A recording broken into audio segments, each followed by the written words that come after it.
جو گزشتہ جو آیت ختم ہوئی ہے سورت کو تقوی پر ختم کیا گیا ہے، یعنی تقوی اختیار کرنے پر مسلمانوں کو ترغیب دی گئی ہے۔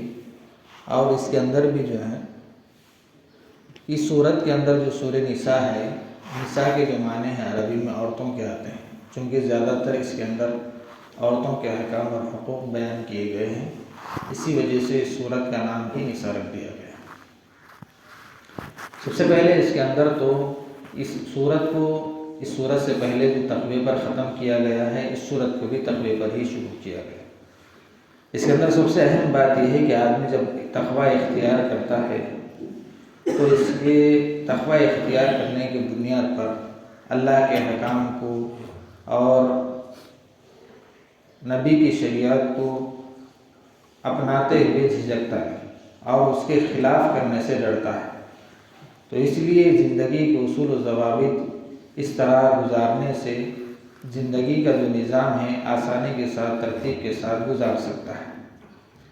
یہ بات اس کے اندر بتائی گئی اور کہا کہ آدمی جب تقوی اختیار کرتا ہے اور حضرت آدم علیہ السلام کی اولاد ہونے کے ناطے، اس کے اندر یہ بات بتائی گئی، حضرت آدم علیہ السلام کی اولاد ہونے کے ناطے اگر تم بھائی چارگی آپس میں اختیار کرو گے تو کہا کہ یہ دونوں راستے تم کو کامیابی کی طرف لے جا سکتے ہیں۔ اس کے اندر یہ بات بتائی گئی۔ آگے یہ بات فرمایا کہ جب یہ ساری چیزیں آدمی جب کرتا ہے تو اکثر ایسا ہوتا ہے کہ دنیا میں رہتے ہوئے وہ ذمہ داریاں قبول کرتا ہے، یعنی ذمہ دار ہوتا ہے کسی نہ کسی چیز کا۔ تو اکثر ایسا ہوتا ہے کہ کوئی رشتہ دار ہوتے ہیں، رشتہ دار ہونے کے ناطے ان کا کوئی ذمہ دار دنیا سے چلا جاتا ہے تو ان کا مال گھر وغیرہ جو ہوتا ہے تو یتیموں کے حصے میں آتا ہے۔ یتیموں کے حصے میں آنے کے بعد وہ ان کا ذمہ دار ہو جاتا ہے جو دنیا میں موجود ہے۔ تو لہٰذا یتیموں کے مال کے سلسلے میں بڑی تاکید کی گئی ہے کہ ان کے مال کو غلط استعمال نہ کیا جائے۔ اللہ کے رسول صلی اللہ علیہ وسلم نے فرمایا ہے، شب معراج کی رات میں نے دیکھا ہے کہ آدمیوں کے ہونٹ کاٹے جا رہے ہیں اور ان کے منہ کے اندر پتھر ٹھونسے جا رہے ہیں آگ کے، اور پتھر ٹھونسنے کے بعد وہ پتھر جو ہیں پیچھے کی راہ سے نکل رہے ہیں اور بڑی سخت اور اتنی تکلیف ہو رہی ہے ان کو کہ ایسے چیخ رہے ہیں کہ جہنم کے اندر ان کی آواز گونج رہی ہے ان کی تکلیف سے۔ اس کی اللہ کے رسول نے پوچھا کہ یہ کیا ہے، تو بتایا گیا کہ یتیموں کا مال ناحق طور پر کھاتے تھے۔ ان کی ذمہ داری میں جو یتیم تھے کہ باپ کی اولاد تھی یا بہن کی اولاد تھی یا کسی دوسری کی اولاد تھی یا خاندان میں کسی کی اولاد تھی تو یتیموں کا مال کھاتے تھے یا کوئی ایسی ترکیبیں بناتے تھے مال کھانے کا۔ تو باضابطہ قرآن میں بتایا گیا ہے کہ اگر تم یتیموں کا مال کھا رہے ہو تو تم ان کو سامنے رکھ کر یہ سوچو کہ اگر تم دنیا سے چلے جاؤ تو تمہاری اولاد کا اگر کوئی دوسرا مال کھائے تو تمہاری ان کی حالت کیا ہوگی۔ اس طرح ترغیب دی گئی قرآن۔ اس وجہ سے دوسروں کے ساتھ اگر صحیح سلوک کرو گے تو اپنے اولاد کے ساتھ بھی صحیح سلوک کیے جاؤ گے۔ اس طرح کی بات اس کے اندر بتائی گئی۔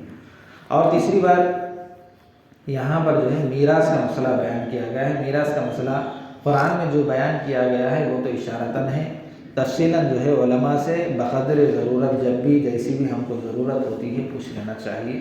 انشاءاللہ اس کے بارے میں کل بات کی جائے گی۔ تیسری بات یہ ہے کہ جن سے نکاح حرام ہے اس کے بارے میں بتایا گیا ہے۔ تو اس طرح 14 قسم کے عورتوں سے نکاح حرام۔ ایک تو ہے ماں، اس کے اوپر نانی ہیں اور جو بھی ہیں، اور دوسری جو ہے بیٹیاں ہیں، اس کے اندر نواسیاں وغیرہ جو بھی ہیں خاص۔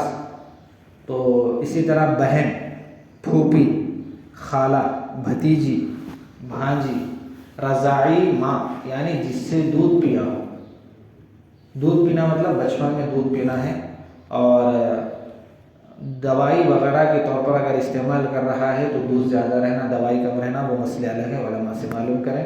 اور دودھ منہ اور ناک کے ذریعے سے پینا ہے، بہرحال وہ مسائل ہے، تفصیل ہے اس کی۔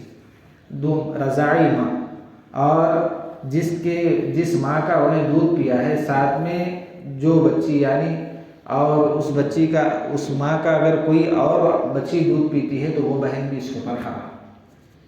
اس کو بولتے ہیں رضاعی بہن. رضاعی ماں ایک ہو، رضاعی بہن ہو گئی.